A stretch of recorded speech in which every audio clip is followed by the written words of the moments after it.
నమస్కారం. ఆలోచన అమృతానికి స్వాగతం, సుస్వాగతం. తెలంగాణ రాజకీయాలలో, ముఖ్యంగా బీజేపీ రాజకీయాలలో ఒక పెద్ద మలుపు జరగనుంది.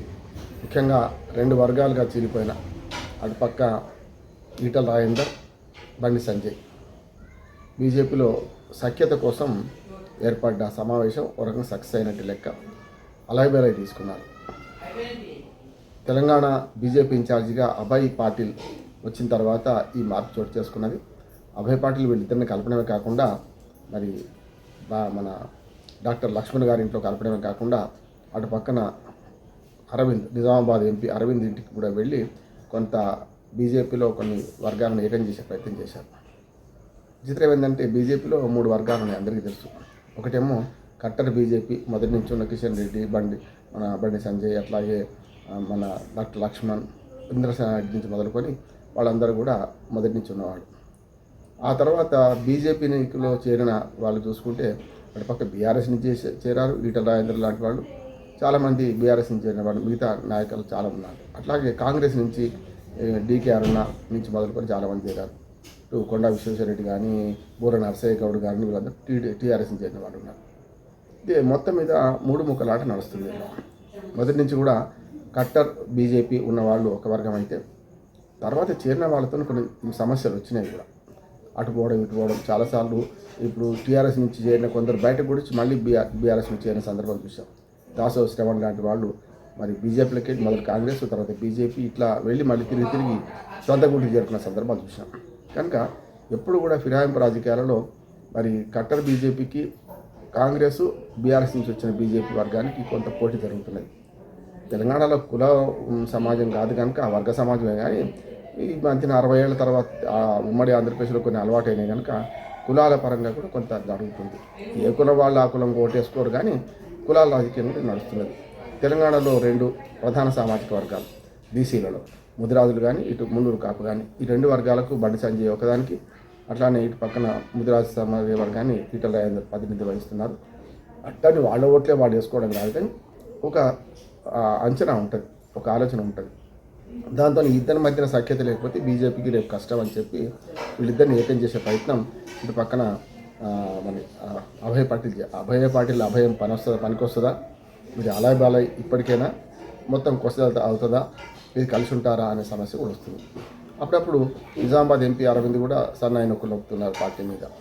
వీళ్ళందరూ కాకుండా ఇవాళ కిషన్ రెడ్డి మీద మనకు అటు పక్కన రాజాసింగ్ ఆరోపణ చేయడం, రాజాసింగ్ పార్టీని సస్పెండ్ చేయడం మనం చూసినాం.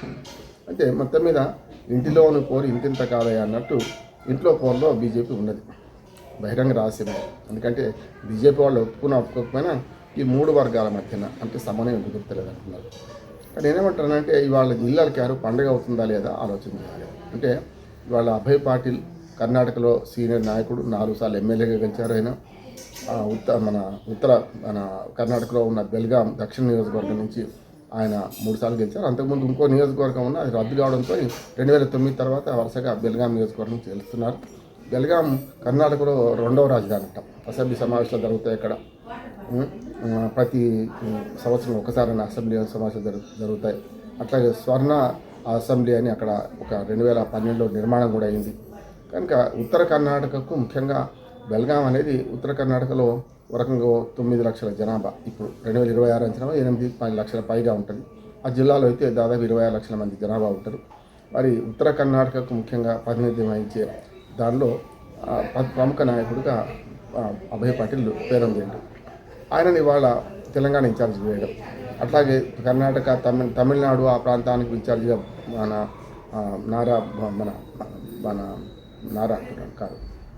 మన పురంధరేశ్వర్ గారిని వేయడం, ఇట్లా అట్లాగే మిగతా జిల్లా రాష్ట్రాలకు కొత్త వాళ్ళని వేయడంతో ఒక రంగ సమీకరణలు మారుతాయా అనే మాట కూడా వస్తుంది. ఇక తెలంగాణ విషయానికి వస్తే బీజేపీలో ఉన్న వర్గాలు అందరికీ తెలిసింది, నిప్పు లేకుండా పొగరాదు కదా. అట్లాగే నీళ్లను మూటగట్టలేం, నిప్పును దాచలేం. ఈ రెండింటికి చూసుకుంటే ఈ వర్గాల మధ్య సయోధ్యకు అభయ్ పాటిల్ మొట్టమొదటి మెట్టు ఎక్కారు, రకంగా మొదటి అడుగు వేశారు. దీనిలో నేను చెప్పిన ఇద్దరు, ఈటల రాజేందర్ అటు పక్కన బండి సంజయ్, ఇద్దరు కౌగలించుకొని ఫోజులు ఇచ్చారు. మొన్న కడుపులో కత్తులు పెట్టుకొని కౌగలించుకుంటే లాభం లేదు, ఆ కత్తులు తీసేస్తే కౌగలించుకోవచ్చు అంటున్నాను. నేను వాళ్ళని అవమానించడం కాదు, బీజేపీలో సర్వసాధారణం ఎందుకైందంటే కాంగ్రెస్ సంస్కృతిని కూడా బీజేపీ కొంతవరకు అనుసరిస్తుంది, అవలంబిస్తుంది. గతంలో కాంగ్రెస్లో ఇది ఉండేది. కాంగ్రెస్లో కొంచెం బహిరంగంగా ఉంటుంది, బీజేపీలో కొంచెం గుమ్మనంగా ఉండేది. ఎప్పుడైతే ఫిరాయింపులు మొదలైనయో అప్పటి నుంచి వేరే పార్టీల నుంచి ఇది కూడా కొంత కలుషితమైంది. కానీ ఇది మంచిదే అంటున్నాను. ఎప్పుడైనా సరే బంగారం, చొక్కం బంగారం ఉంటే లాభం లేదు. 24 క్యారెట్ల బంగారంతో ఏ ఆభరణం చేయలేము మనం. అదే 22 క్యారెట్లు అయితే మనకు తీగ సాగుతుంది, బంగారం ఆభరణం కావచ్చు. 18 అయితే మీకు వజ్రాలు పొందవచ్చు. 16 అయితే బంగారం పనికిరాదు, ఎందుకంటే అది కేటుతో సమానం అవుతుంది. మెల్లమెల్లగా మరి 18 నుంచి 16, 16 నుంచి 14 పడిపోతుందా? 24 క్యారెట్ల బంగారం కాస్త 14 పడిపోతే ఎందుకు పనికిరాదు, కేటు బంగారం అంటారు దాని రకం చెప్పండి, మోసం చేసినట్టు లెక్క. కనుక అట్లా మరి బీజేపీ పరిస్థితి ఉందా అంటే వాళ్ళే ఆలోచన చేసుకోవాలి.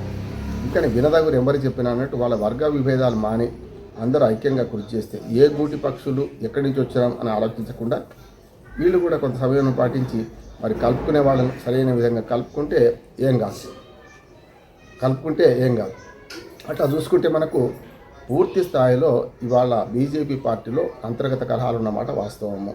దాంతోపాటు అంతర్గత కలహాలు పరిహరించడానికి అభయ పార్టీలు వచ్చిన మాట వాస్తవము. ఇదంతా దాచి అంతా బాగుంది అని అంటే లాభం లేదు కదా, అంతా బాగలేదు కనుకనే ఆ ప్రయత్నం చేశాడు ఆయన. బీజేపీ వాళ్ళు ఒప్పుకొని మంచి ప్రయత్నం అంటున్నాను. కానీ మంచి ప్రయత్నం సఫలం అవుతుందా అంటే రేపు జిహెచ్ఎంసీ ఎన్నికలు తేలుతా అంటున్నాను నేను. ఎట్లా చెప్తాను, రేపు జిహెచ్ఎంసీ ఎన్నికలు ఈ నెల ఈ సంవత్సరం అక్టోబర్లో ఆ ప్రాంతాల్లో వచ్చే అవకాశం ఉంది. అక్టోబర్, నవంబర్లో వచ్చిన జిహెచ్ఎంసీ ఎన్నికల్లో మరి బీజేపీ పట్టు సాధించుకుంటుందా అంటే 2000 ఆంధ్రప్రదేశ్ విభజన తర్వాత, తెలంగాణ ఏర్పడిన తర్వాత మొదలు 2014లో 99 సీట్లు, మరి 2016 జరిగిన ఎన్నికల్లో చూసుకుంటే 99 సీట్లు బీఆర్ఎస్కి వచ్చినాయి, 44 సీట్లు టీఆర్ఎస్ మన ఎంఐఎంకి వచ్చినాయి, 1, 2, 3 కాంగ్రెస్, తెలుగుదేశం, బీజేపీ 1, 2, 3గా మిగిలిపోయాయి.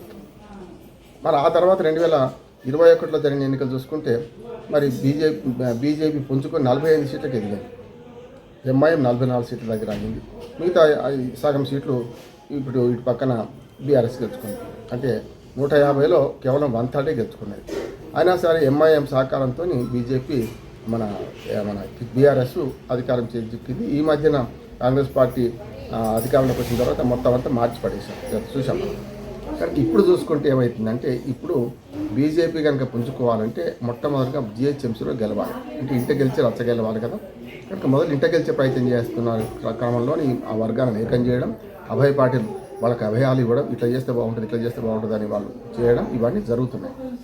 ఇది కొసేళ్ళ ఇది నిజంగానే అన్నారుగా ఇళ్ళకి కానీ పండుగ అవుతుంది అనేది ఇళ్ళకు మంచిదే కాదట్లేదు.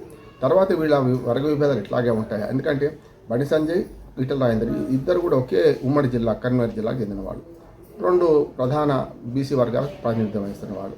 అట్లాగే ఇద్దరు నాయకులే. ఒకరికి చెప్పిన ఈటల రాజేందర్ చాలా సీనియర్, కార్పొరేటర్ నుంచి ఎంపీగా 2 సార్లు ఎంపీగా, అట్లాగే ఇవాళ కేంద్ర మంత్రిగా ఉన్న బండి సంజయ్ తక్కువేం కాదు. కానీ ఎమ్మెల్యేగా ఎక్కువ సార్లు 7 సార్లు గెలిచిన వాడిగా, ఈసారి మల్కాజ్గిరి పార్లమెంటు సీటు ఎంపీగా గెలిచిన ఈటల రాజేందర్ అనుభవం కూడా పెద్దదే అంటున్నారు. ఇప్పుడు హైదరాబాద్, గ్రేటర్ హైదరాబాద్ ఎన్నికలు వస్తున్న సందర్భంలో మనం చూసుకుంటే గ్రేటర్ హైదరాబాద్లో బీజేపీ ఒక 3 సవాళ్ళు ఎదుర్కోవాల్సి వస్తుంది. ఒకటి, కలిసికట్టుగా పనిచేయడం. ఒక వంక కేంద్ర మంత్రి కిషన్ రెడ్డి, కేబినెట్ మంత్రి సికింద్రాబాద్ ప్రాతినిధ్యం వహిస్తున్నారు. ఏ మంత్రి పదవి లేకుండా కేవలం ఎంపీగా ఉన్న ఈటల రాజేందర్ మల్కాజ్గిరి నుంచి ప్రాతినిధ్యం వహిస్తున్నారు. ఎట్లాగూ హైదరాబాద్ ఎంఐఎం పరమైంది. ఇప్పుడు హైదరాబాద్ను 3 ముక్కలు చేశారు. ఎవరు? మా రేవంత్ రెడ్డి, ఇప్పటికి కాంగ్రెస్ ప్రభుత్వం. ఈ 3 ముక్కలు 4 ముక్కలు చేయాలని చాలామంది కోరుతున్నారు. సికింద్రాబాద్ కూడా ఒక కార్పొరేషన్ ఉండాలని కోరుకుంటున్నారు. ఇప్పుడు 150 సీట్లతోనేమో 150ని 300 పెంచింది. అయినా సరే 150తోనేమో హైదరాబాద్ కార్పొరేషన్ ఉంటుంది. 74 ఒక దిక్కు, 76వ దిక్కు మల్కాజ్గిరి, అలాగే సైబర్ సిటీ కార్పొరేషన్ వాళ్ళు అదనంగా ఏర్పాటు చేశారు. ఇప్పుడు ఎంఐఎం అది అప్పచెప్పడానికే ఇది చేశారు. ఆ 150 సీట్లు అటు వద్దు, ఎక్కువ 4 కార్పొరేషన్ చేయాలని బీజేపీ అంటుంది. కానీ దానికి కట్టుబడి ఏం లేదు. అది ఎంఐఎంకు దారాదత్తం చేయడానికి ఇదంతా చేస్తున్నారు అంటున్నారు. కాకుండా అది ఉంటే ఏం చేయాలి? మరి 150 సీట్లు ఉన్న దానిలో మరి బీజేపీ గతంలో ఏదైతే 48 సీట్లు గెలుచుకుందో, సరే వారి సమీకరణలు మారితే ఏరియా మారింది కనుక దాన్ని పట్టు సాధించుకోవాలంటే 3 పట్టు సాధించుకోవాలి. ఇంకా ఓల్డ్ సిటీ మీద కొంచెం పెద్ద శ్రద్ధ పెట్టాల్సిన అవసరం ఉంటుంది. దానికి కానీ వాళ్ళ అభయ పార్టీ తెలంగాణలో ఉన్న ఈ సిచ్యువేషన్ గమనించే ఈ 3 వర్గాల మధ్యన సయోధ్య కుదిరించడానికి, ముఖ్యంగా 2 ప్రముఖ నాయకుల మధ్యన సయోధ్య కుదిరించడానికి ప్రయత్నం చేస్తున్నాడు. అందులో భాగంగానే మరి ఈ పర్యటన అనుకుంటున్నాను. ఇందులో సక్సెస్ అయితే మొట్టమొదటి సక్సెస్ సిద్ధాంతం రావాలంటే జిహెచ్ఎంసీ ఎన్నికలు. ఇక సరే అసెంబ్లీ ఎన్నికల కంటే ఢిల్లీ బహుత్ దూరం చాలా దూరం ఉంది కనుక అసెంబ్లీ ఎన్నికలు టైం బాగా పడుతుంది. 2028 ఆఖరణ 2029 మొదట్లో జరుగుతాయి కనుక ఇంకా 2.5 ఏళ్ళు ఉంది అసెంబ్లీ ఎన్నికలు జరగడానికి. కనుక ఇప్పుడు రేపు ప్రయోగశాల ఏదో వద్దంటే బీజేపీకి హైదరాబాదు అట్లాగే వరంగల్ కార్పొరేషన్ ఎన్నికలు కూడా జరగలేదు కనుక ఈ 2 కార్పొరేషన్ ఎన్నికలు జరుగుతాయి. తెలంగాణలో ప్రముఖ పట్టణాలు కూడా హైదరాబాదు పెద్ద నగరం, అట్లాగే వరంగల్ కూడా నగరంగా ఉన్నది కనుక 10 లక్షల జనాభా పైగా. కనుక ఈ 2 నగరాలలో పట్టు సాధించకపోతే మరి బీజేపీకి వచ్చే మరి అసెంబ్లీ ఎన్నికల కల్లా ఇంకా పట్టు సాధించుకోవాలని కష్టం అవుతుంది. ఇప్పటికైతే రాష్ట్రంలో సగం అసెంబ్లీ సీటు ప్రాతినిధ్యం వహించి 8 పార్లమెంట్ సీట్లు ఉన్నాయి. దాంతోపాటు 8 అసెంబ్లీ సీట్లు ఉన్నాయి. 8 పార్లమెంట్ సీట్లు అంటే దాదాపు 56 నియోజకవర్గాలు, 7 ఒక్కొక్క పార్లమెంట్లో 7 నియోజకవర్గాల అసెంబ్లీ ఉంటాయి కనుక 50 నియోజకవర్గాలకు పైకి వాళ్ళు పట్టున్నట్టే లెక్క. కనుక హైదరాబాద్ మీద ముఖ్యంగా బీజేపీ నగరాల మీద ఎక్కువ ఆధారపడదు కనుక హైదరాబాద్లో సరైన విధంగా పట్టు సాధించుకుంటే రేపు క్యాపిటల్ గెలిచిన తర్వాత మిగతా ఈజీ అవుతుంది. కనుక అభయ పాటిల్ మరి ఇద్దరికి ఏం అభయం ఇచ్చారు, అభయం ఫలిస్తుందా, ఎట్లా ఉంటుందో వేచి చూడాలి. నమస్కారం.